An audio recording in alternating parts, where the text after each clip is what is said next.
हर रोज एक नई कहानी देखने के लिए चैनल को सब्सक्राइब करें और बेल आइकन दबाना ना भूलें।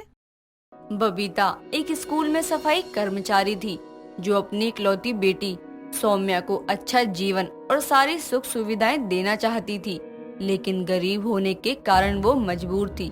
अपनी कम तनख्वाह में भी वो अपनी बेटी को सारे ऐशो आराम देने की कोशिश किया करती। एक रोज जब वो खाना बनाने के लिए सब्जी काट रही होती है, तभी उसकी बेटी कहती है, माँ, क्या रोज रोज यही सब्जी रोटी खिलाती हो? कभी बाहर से अच्छा खाना भी ऑर्डर कर लिया करो। बाहर का खाना? अच्छा बता क्या खाना है तुझे? सच में अब बाहर से लाओगी खाना? नहीं पगली, जो तू कहेगी ना घर पर ही बना दूंगी, वो भी बाहर से कहीं ज्यादा स्वादिष्ट। क्या माँ, रहने दो फिर। अरे बोल तो सही, ना बने तो कहना। ठीक है फिर, मुझे ना चीज वाला पास्ता खाना है। ये ना अमीर लोग बहुत खाते हैं। मैं तो नाम भी पहली बार सुन रही हूँ, पर कोई नहीं, चीज मतलब पनीर और पास्ता तो मैं इसके लिए बनाती ही रहती हूँ, कोशिश करती हूँ। ठीक है, आज यही खिलाऊंगी तुझे। वो पनीर लाने के लिए अपना पर्स टटोलती है, लेकिन उसमें बस 100 रुपए ही होते हैं, जिससे वो दुकान जाकर पनीर लाती है और जैसे तैसे उसे बनाकर खिला देती है। इसी तरह बबीता अपनी तरफ से पूरी कोशिश किया करती कि उसकी बेटी की हर ख्वाहिश पूरी हो। समय बीतता है। सौम्या अपनी 12वीं तक की पूरी पढ़ाई कर चुकी थी।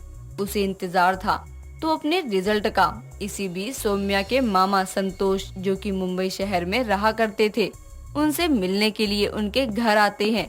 तो सौम्या खुश होते हुए कहती है, मामा जी, कितने दिनों पर मिलने आए हो आप? अच्छा बताइए, क्या लाए हैं आप मेरे लिए? मैं अपनी प्यारी भांजी के लिए एक बढ़िया सी ड्रेस और एक पर्स लाया हूँ। अगले महीने तेरा जन्मदिन जो आ रहा है।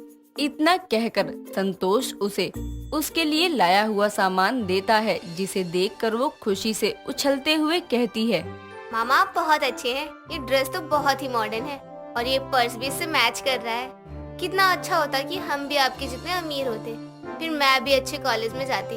लेकिन अरे मेरी बच्ची, ऐसा क्यों कहती है? तू अच्छे कॉलेज में ही जाएगी, मैं तुझे भेजूंगी, देखियो। जिस गरीबी की हालात में हम रह रहे हैं, मुझे तो नहीं लगता कि मैं कभी कॉलेज भी जा पाऊंगी।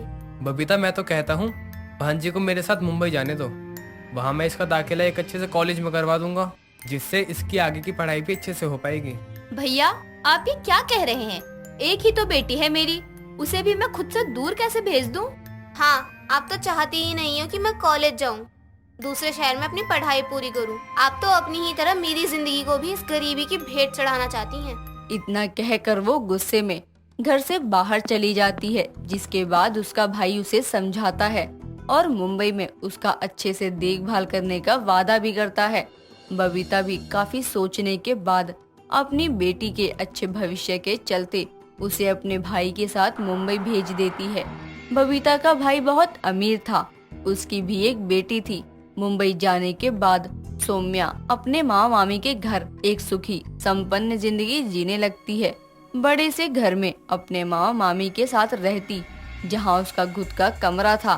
साथ ही एक अच्छे कॉलेज में उसका एडमिशन भी हो गया था। बेटी यहाँ अमीर वाली जिंदगी जी रही थी, तो वहीं उसकी माँ यहाँ अकेली गरीबी में अपनी जिंदगी काट रही थी। ऐसे ही 2 साल का वक्त गुजर जाता है और इतने दिनों अपनी बेटी को ना देखने के कारण बबीता को सौम्या की बहुत याद आती थी। एक रोज वो अपनी पड़ोसन शांति के घर एक कागज का टुकड़ा लेकर जाती है। शांति बहन, एक काम था तुमसे, मना मत करना। अरे पागल, बोल तो सही। अभी गरीब गरीब की मदद नहीं करेगी तो कौन करेगा? ये मेरे भाई का नंबर है जो मुंबई में रहता है, जरा इस नंबर पर वीडियो कॉल तो लगा दे। मैं नुक्कड़ वाली दुकान से फोन कर लेती, लेकिन अपनी बेटी को देखने का बहुत मन हो रहा है। हाँ समझती हूँ, और तेरे पास तो स्मार्टफोन क्या, फोन भी नहीं है। वैसे एक फोन ले ले, क्यों नहीं लेती? सस्ते भी तो आते हैं। शांति बहन, मैं फोन ले भी लूंगी तो चलाने की समझ नहीं है मुझ में, और फिर कब तक मेरी सौम्या अपने मामा की यहाँ रहेगी? उसकी शादी भी तो करनी है, उसके लिए ही पैसे जोड़ रही हूँ। अब तुम फोन लगाओ ना। हाँ हाँ लगाती हूँ। तभी शांति बबीता के भाई को वीडियो कॉल लगाकर बबीता को पकड़ा देती है।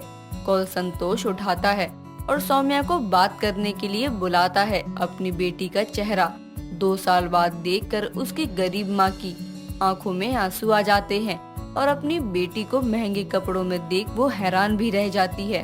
ओहो मॉम, क्या रोना धोना कर रही हो? अपनी बेटी को ऐसे देखकर दुख हो रहा है क्या?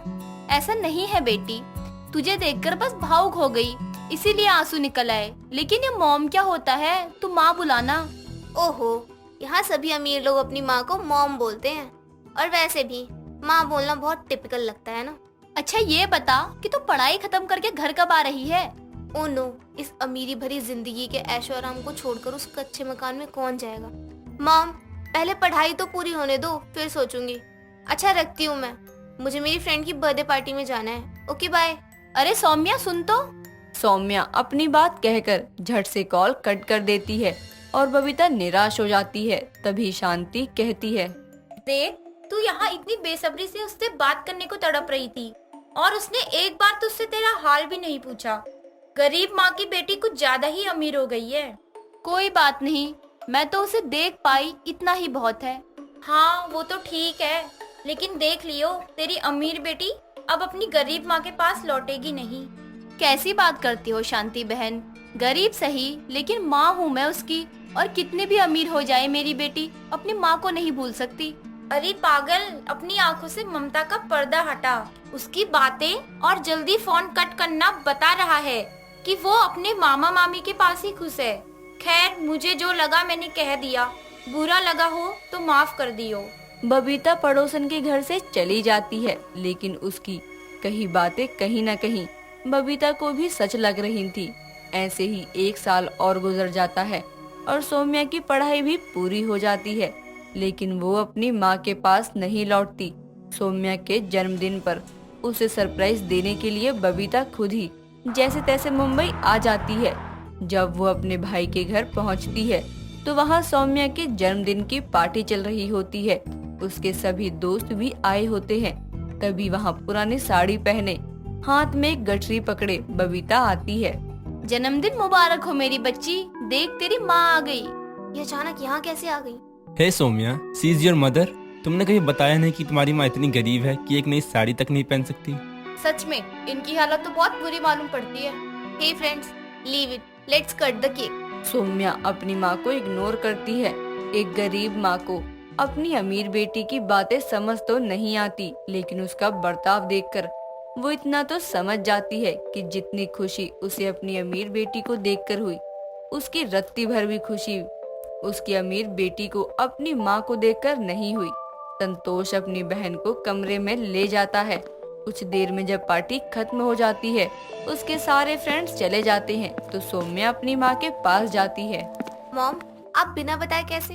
मैं अपने भैया के घर बिना बताए नहीं आ सकती क्या?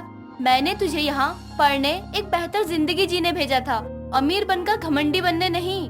तू अपने दोस्तों के सामने अपनी माँ को माँ तक नहीं कह पाई, इतनी अमीर हो गई है कि अपनी गरीब माँ पर शर्म आ रही है। शांत हो जा बहन, बच्ची है वो। हाँ, यही सोचकर तो इसकी हर जिद पूरी करनी चाहिए। अपने से दूर तुम्हारे पास भेजा, लेकिन अब इसे अपनी गरीब माँ की कोई जरूरत नहीं है, मैं जान गई हूँ। इसीलिए ज्यादा देर तक यहाँ नहीं रुकूंगी, जा रही हूँ मैं।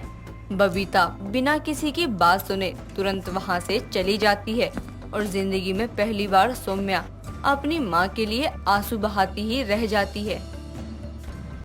दोस्तों, अगर आपको ये कहानी पसंद आई तो इसे लाइक करें, शेयर करें और कमेंट करके बताएं कि कहानी में आपको सबसे अच्छा क्या लगा।